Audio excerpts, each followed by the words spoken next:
Shalom sahabat Gebada, apa kabar hari ini? Senang sekali dapat bertemu dengan saudara-saudari semua dalam gerakan baca dengar Alkitab atau Gebada. Saya Pendeta Marulitua Lumban Gaol dari Gereja Jakarta City Blessing Berkat Bagi Bangsa. Saudara-saudara yang terkasih, mari kita lanjutkan perjalanan kita dalam menelusuri kitab Yesaya. Hari ini kita akan menyelami pesan Tuhan dalam pasal 8 sampai 12. Pasal 8 dibuka dengan nubuat tentang penghakiman Tuhan yang akan datang atas bangsa Israel. Penghakiman ini dilambangkan melalui anak kedua Yesaya yang belum lahir. Alasan dibalik penghakiman ini adalah karena bangsa Israel tidak lagi sepenuhnya percaya kepada Tuhan. Mereka lebih memilih untuk menyembah berhala dan mencari kedamaian serta berkat melalui cara-cara mereka sendiri daripada mengandalkan Tuhan. Di tengah kedegilan mereka, Tuhan menyatakan bahwa Dia akan menunjukkan keadilannya. Dia akan memberikan keselamatan kepada mereka yang takut kepadanya dan menghukum mereka yang menentangnya. Namun, umat Yehuda masih belum menunjukkan tanda-tanda pertobatan.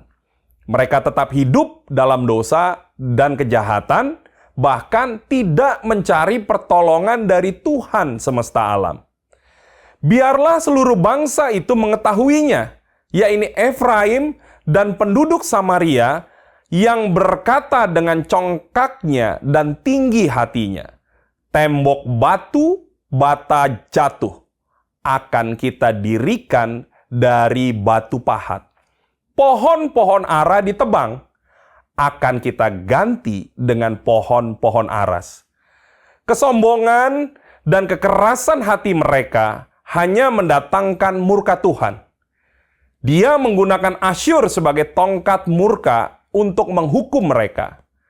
Asyur dipilih bukan karena mereka adalah bangsa yang kuat atau terbaik, melainkan karena Tuhan memiliki rencananya sendiri. Namun, Asyur yang sombong dan lupa diri akhirnya dihakimi oleh Tuhan dan dihancurkan oleh Babel. Di tengah kehancuran ini, Tuhan memberikan janji pengharapan. Dia berjanji untuk mempersiapkan jalan keselamatan setelah hari murka berlalu. Maka pada waktu itu, Taruk dari pangkal Isai akan berdiri sebagai panji-panji bagi bangsa-bangsa. Dia akan dicari oleh suku-suku bangsa dan tempat kediamannya akan menjadi mulia. Tunas yang tumbuh dari akar Isai ini melambangkan Mesias, Sang Juru Selamat yang akan datang. Pada hari ketika keselamatan terwujud, umat Tuhan akan menyanyikan pujian syukur dan menyatakan kebesaran Tuhan. Mereka akan menyanyikan pujian tentang keselamatan Tuhan dan menyatakan kebesaran Tuhan di negeri-negeri. Saudara-saudara, kisah dalam Yesaya pasal 8 sampai 12 memberikan pelajaran berharga bagi kita.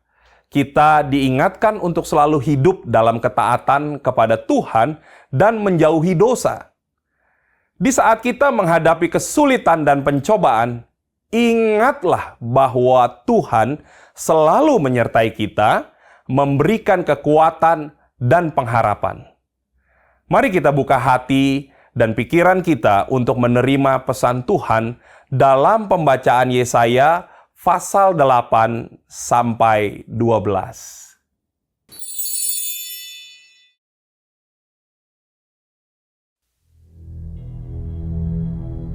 Berfirmanlah Tuhan kepadaku, "Ambillah sebuah batu tulis besar, dan tuliskanlah di atasnya dengan tulisan biasa, Maher Syalal Hasbas." Maka aku memanggil dua saksi yang dapat dipercaya, yaitu Imam Uria dan Zakaria bin Yeberekyah. Kemudian aku menghampiri istriku. Ia mengandung dan melahirkan seorang anak laki-laki.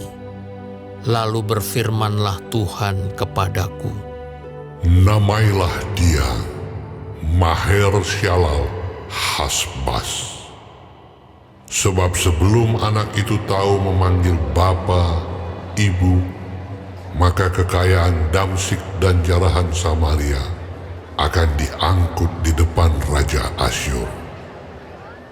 Tuhan melanjutkan lagi firman-Nya kepadaku. Oleh karena bangsa ini telah menolak air Siloah yang mengalir lamban, dan telah tawar hati terhadap Rezin dan anak Remalia. Sebab itu sesungguhnya Tuhan akan membuat air sungai Efrat yang kuat dan besar meluap-luap atas mereka, yaitu Raja Asyur dengan segala kemuliaannya.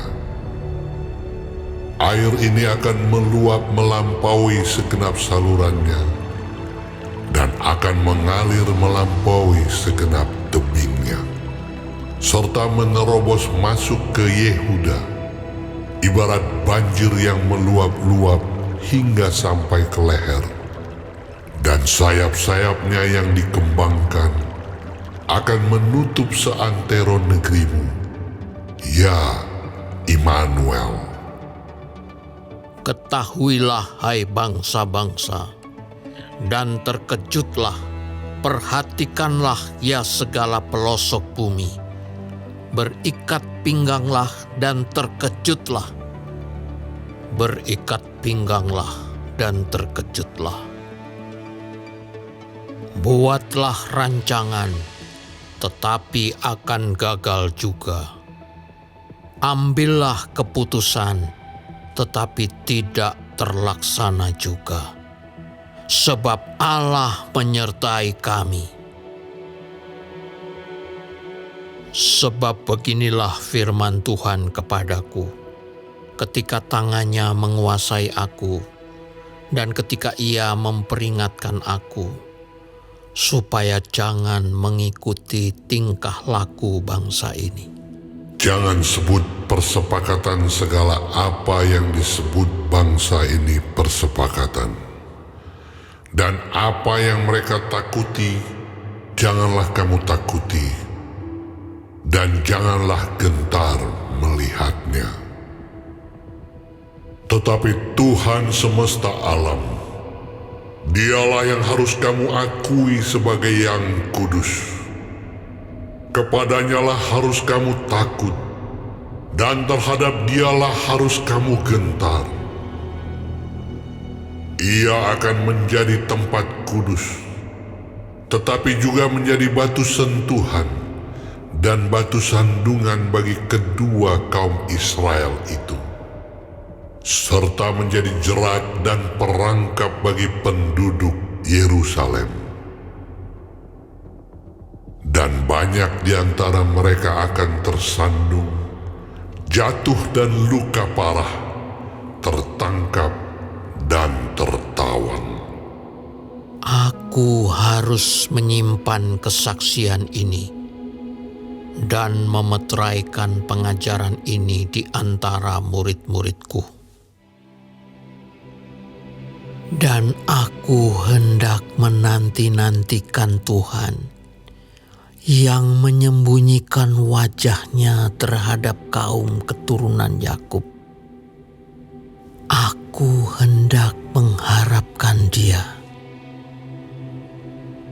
Sesungguhnya aku dan anak-anak yang telah diberikan Tuhan kepadaku adalah tanda dan alamat di antara orang Israel dari Tuhan semesta alam yang diam di Gunung Sion. Dan apabila orang berkata kepada kamu, mintalah petunjuk kepada arwah dan roh-roh peramal yang berbisik-bisik dan komat kami. Maka jawablah, bukankah suatu bangsa patut meminta petunjuk kepada Allahnya? Atau haruskah mereka meminta petunjuk kepada orang-orang mati bagi orang-orang hidup? Carilah pengajaran dan kesaksian. Siapa yang tidak berbicara sesuai dengan perkataan itu, maka baginya tidak terbit fajar. Mereka akan lalu lalang di negeri itu, melarat dan lapar. Dan apabila mereka lapar, mereka akan gusar dan akan mengutuk rajanya dan Allahnya. Mereka akan menengadah ke langit dan akan melihat ke bumi. Dan sesungguhnya hanya kesesakan dan kegelapan, kesuraman yang mengimpit, dan mereka akan dibuang ke dalam kabut. Tetapi tidak selamanya akan ada kesuraman untuk negeri yang terimpit itu. Kalau dahulu Tuhan merendahkan tanah Zebulon dan tanah Naftali, maka di kemudian hari Ia akan memuliakan jalan ke laut, daerah seberang sungai Yordan, wilayah bangsa-bangsa lain.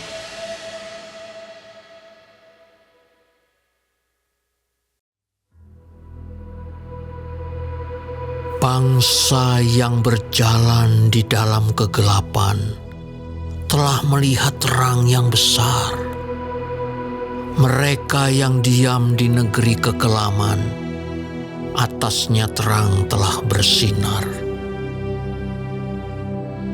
Engkau telah menimbulkan banyak sorak-sorak dan sukacita yang besar. Mereka telah bersukacita di hadapanmu, seperti sukacita di waktu panen, seperti orang bersorak-sorak di waktu membagi-bagi jarahan. Sebab kuk yang menekannya dan gandar yang di atas bahunya, serta tongkat si penindas telah kau patahkan seperti pada hari kekalahan Midian. Sebab setiap sepatu tentara yang berderap-derap dan setiap jubah yang berlumuran darah akan menjadi umpan api. Sebab seorang anak telah lahir untuk kita, seorang putra telah diberikan untuk kita. Lambang pemerintahan ada di atas bahunya, dan namanya disebutkan orang Penasihat Ajaib, Allah yang perkasa, Bapa yang kekal, Raja damai. Besar kekuasaannya, dan damai sejahtera tidak akan berkesudahan di atas tahta Daud dan di dalam kerajaannya, karena Ia mendasarkan dan mengokohkannya dengan keadilan dan kebenaran dari sekarang sampai selama-lamanya. Kecemburuan Tuhan semesta alam akan melakukan hal ini. Tuhan telah melontarkan firman kepada Yakub, dan firman-Nya itu menimpa Israel. Biarlah seluruh bangsa itu mengetahuinya, yakni Efraim dan penduduk Samaria, yang berkata dengan congkaknya dan tinggi hatinya, Tembok batu bata jatuh akan kita dirikan dari batu pahat. Pohon-pohon ara ditebang akan kita ganti dengan pohon-pohon aras. Maka Tuhan membangkitkan para panglima Rezin melawan mereka dan menggerakkan musuh-musuh mereka. Orang Aram dari timur dan orang Filistin dari barat. Mereka menelan Israel dengan mulut yang lebar. Sekalipun semuanya ini terjadi, murkanya belum surut dan tangannya masih teracung. Tetapi bangsa itu tidak kembali kepada Dia yang menghajarnya, dan mereka tidak mencari Tuhan semesta alam. Maka Tuhan mengerat dari Israel kepala dan ekor, batang dan ranting pada satu hari juga. Tua-tua dan orang yang terpandang, itulah kepala, dan nabi yang mengajarkan dusta, itulah ekor. Sebab orang-orang yang mengendalikan bangsa ini adalah penyesat, dan orang-orang yang dikendalikan mereka menjadi kacau. Sebab itu Tuhan tidak bersuka cita karena teruna-teruna mereka, dan tidak sayang kepada anak-anak yatim dan janda-janda mereka. Sebab sekaliannya mereka murtad dan berbuat jahat, dan setiap mulut berbicara bebal. Sekalipun semuanya ini terjadi, murkanya belum surut dan tangannya masih teracung. Sebab kefasikan itu menyala seperti api yang memakan habis putri malu dan rumput, lalu membakar belukar di hutan, sehingga tonggak asap berkepul-kepul ke atas. Oleh karena murka Tuhan semesta alam, terbakarlah tanah itu, dan bangsa itu menjadi makanan api. Seorang pun tidak mengasihani saudaranya. Mereka mencakup ke sebelah kanan, tetapi masih lapar. Mereka memakan ke sebelah kiri, tetapi tidak kenyang. Setiap orang memakan daging temannya. Manasye memakan Efraim, dan Efraim memakan Manasye, dan bersama-sama mereka melawan Yehuda. Sekalipun semuanya ini terjadi, murkanya belum surut dan tangannya masih teracung.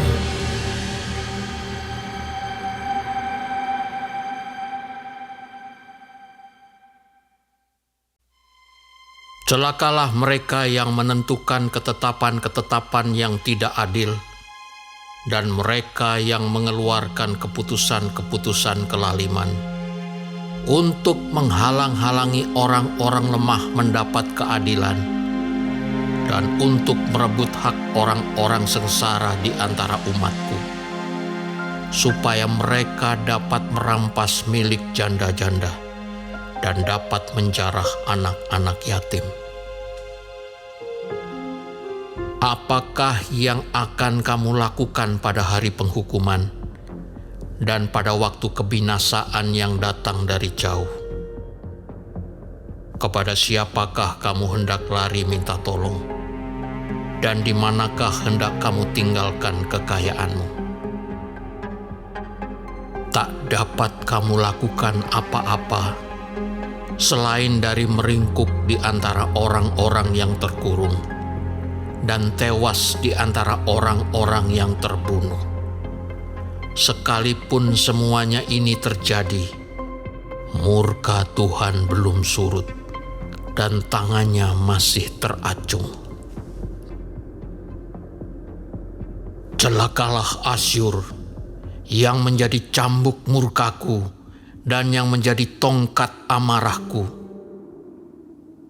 Aku akan menyuruhnya terhadap bangsa yang murtad, dan aku akan memerintahkannya melawan umat sasaran murkaku untuk melakukan perampasan dan penjarahan, dan untuk menginjak-injak mereka seperti lumpur di jalan. Tetapi dia sendiri tidak demikian maksudnya, dan tidak demikian rancangan hatinya, melainkan niat hatinya ialah hendak memunahkan dan hendak melenyapkan tidak sedikit bangsa-bangsa. Sebab ia berkata, "Bukankah panglima-panglimaku itu raja-raja semua? Bukankah Kalno sama halnya seperti Karkemis? Atau bukankah Hamat seperti Arpad? Atau Samaria seperti Damsik? Seperti tanganku telah menyergap kerajaan-kerajaan para berhala. Padahal patung-patung mereka melebihi yang di Yerusalem dan yang di Samaria. Masakan tidak akan kulakukan kepada Yerusalem dan patung-patung berhalanya, seperti yang telah kulakukan kepada Samaria dan berhala-berhalanya?" Tetapi apabila Tuhan telah menyelesaikan segala pekerjaannya di Gunung Sion dan di Yerusalem, maka ia akan menghukum perbuatan ketinggian hati Raja Asyur dan sikapnya yang angkuh sombong. Sebab ia telah berkata, "Dengan kekuatan tanganku, aku telah melakukannya, dan dengan kebijaksanaanku. Sebab aku berakal budi, aku telah meniadakan batas-batas antar bangsa, dan telah merampok persediaan-persediaan mereka. Dengan perkasa, aku telah menurunkan orang-orang yang duduk di atas tahta. Seperti kepada sarang burung, demikianlah tanganku telah menjangkau kepada kekayaan bangsa-bangsa. Dan seperti orang meraup telur-telur yang ditinggalkan induknya, demikianlah aku telah meraup seluruh bumi. Dan tidak seekor pun yang menggerakkan sayap, yang mengangakkan paruh, atau yang menciap-ciap. adakah kapak memegahkan diri terhadap orang yang memakainya? Atau gergaji membesarkan diri terhadap orang yang mempergunakannya? Seolah-olah gada menggerakkan orang yang mengangkatnya, dan seolah-olah tongkat mengangkat orangnya yang bukan kayu. Sebab itu Tuhan semesta alam akan membuat orang-orangnya yang tegap menjadi kurus kering, dan segala kekayaannya akan dibakar habis dengan api yang menyala-nyala. Maka terang Israel akan menjadi api, dan Allahnya yang Maha Kudus akan menyala-nyala dan akan membakar dan memakan habis putri malu dan rumputnya pada satu hari juga. Keindahan hutan Asyur dan kebun buah-buahannya akan dihabiskannya dari batangnya sampai rantingnya, sehingga akan menjadi seperti seorang sakit yang merana sampai mati, dan sisa pohon-pohon hutannya akan dapat dihitung banyaknya, sehingga seorang anak dapat mencatatnya. Tetapi pada waktu itu, sisa orang Israel dan orang yang terluput di antara kaum keturunan Yakub tidak akan bersandar lagi kepada yang mengalahkannya, tetapi akan bersandar kepada Tuhan yang Maha Kudus, Allah Israel, dan tetap setia. Suatu sisa akan kembali. Sisa Yakub akan bertobat di hadapan Allah yang perkasa. Sebab sekalipun bangsamu, hai Israel, seperti pasir di laut banyaknya, namun hanya sisanya akan kembali. Tuhan telah memastikan datangnya kebinasaan, dan dari situ timbul keadilan yang meluap-luap. Sungguh, kebinasaan yang sudah pasti akan dilaksanakan di atas seluruh bumi oleh Tuhan, Tuhan semesta alam.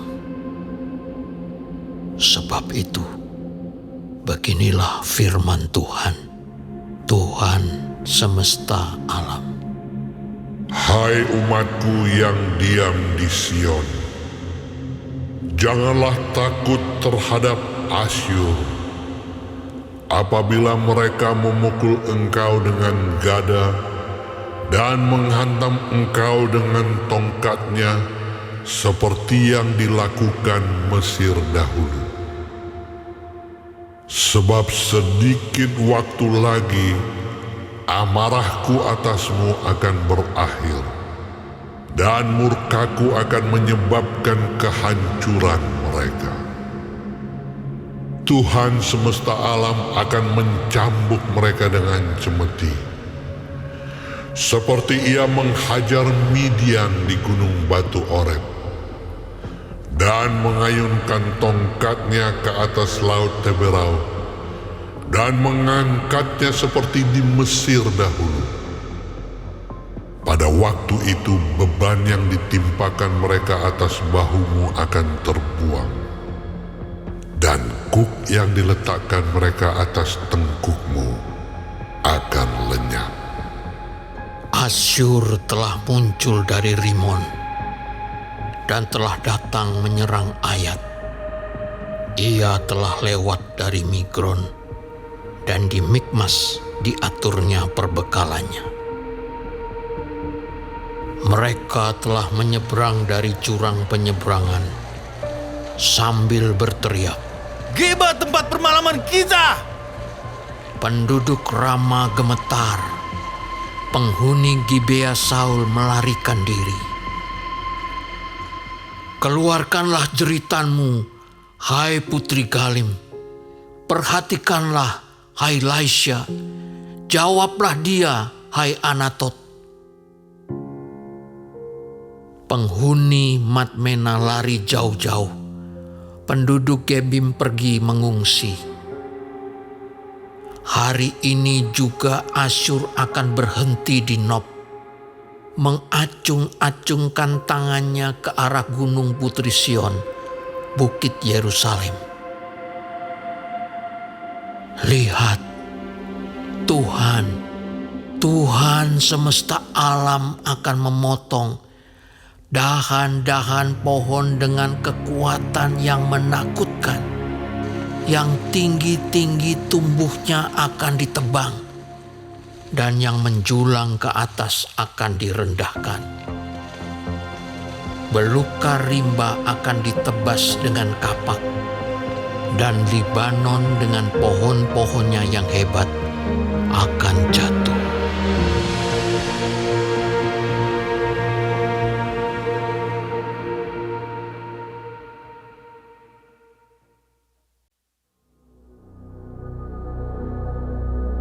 Suatu tunas akan keluar dari tunggul Isai, dan taruk yang akan tumbuh dari pangkalnya akan berbuah.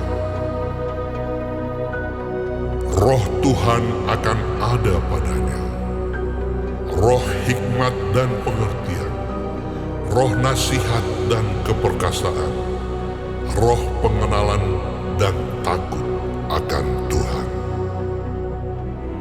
Ya, kesenangannya ialah takut akan Tuhan. Ia tidak akan menghakimi dengan sekilas pandang saja, atau menjatuhkan keputusan menurut kata orang. Tetapi ia akan menghakimi orang-orang lemah dengan keadilan, dan akan menjatuhkan keputusan terhadap orang-orang yang tertindas di negeri dengan kejujuran. Ia akan menghajar bumi dengan perkataannya, seperti dengan tongkat, dan dengan nafas mulutnya, ia akan membunuh orang fasik. Ia tidak akan menyimpang dari kebenaran dan kesetiaan. Seperti ikat pinggang tetap terikat pada pinggang. Serigala akan tinggal bersama domba, dan macan tutul akan berbaring di samping kambing. Anak lembu dan anak singa akan makan rumput bersama-sama, dan seorang anak kecil akan menggiringnya. Lembu dan beruang akan sama-sama makan rumput, dan anaknya akan sama-sama berbaring, sedang singa akan makan jerami seperti lembu. Anak yang menyusu akan bermain-main dekat liang ular tedung, dan anak yang cerai susu akan mengulurkan tangannya ke sarang ular beludak. Tidak ada yang akan berbuat jahat atau yang berlaku busuk di seluruh gunungku yang kudus. Sebab seluruh bumi penuh dengan pengenalan akan Tuhan, seperti air laut yang menutupi dasarnya. Maka pada waktu itu, Taruk dari pangkal Isai akan berdiri sebagai panji-panji bagi bangsa-bangsa. Dia akan dicari oleh suku-suku bangsa, dan tempat kediamannya akan menjadi mulia. Pada waktu itu, Tuhan akan mengangkat pula tangannya untuk menebus sisa-sisa umatnya yang tertinggal di Asyur dan di Mesir, di Patros, di Ethiopia dan di Elam, di Sinear, di Hamat, dan di pulau-pulau di laut. Ia akan menaikkan suatu panji-panji bagi bangsa-bangsa, akan mengumpulkan orang-orang Israel yang terbuang, dan akan menghimpunkan orang-orang Yehuda yang terserak dari keempat penjuru bumi. Kecemburuan Efraim akan berlalu, dan yang menyesakkan Yehuda akan lenyap. Efraim tidak akan cemburu lagi kepada Yehuda, dan Yehuda tidak akan menyesakkan Efraim lagi. Tetapi mereka akan terbang ke barat, ke atas lereng gunung Filistin.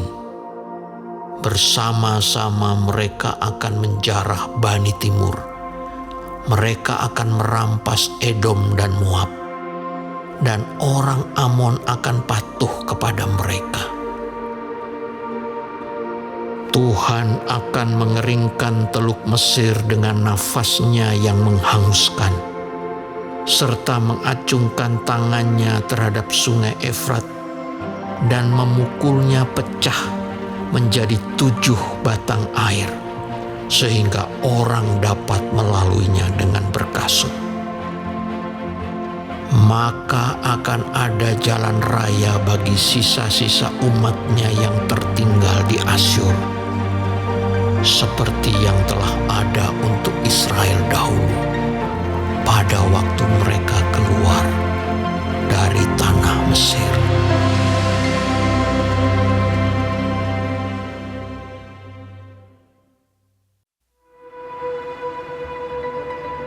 Pada waktu itu, engkau akan berkata, Aku mau bersyukur kepadamu ya Tuhan,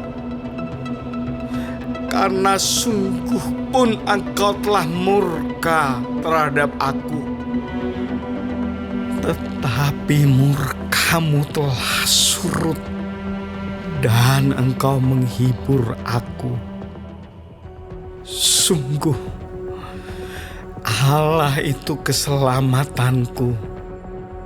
Aku percaya dengan tidak gementar, sebab Tuhan Allah itu kekuatanku dan mazmurku.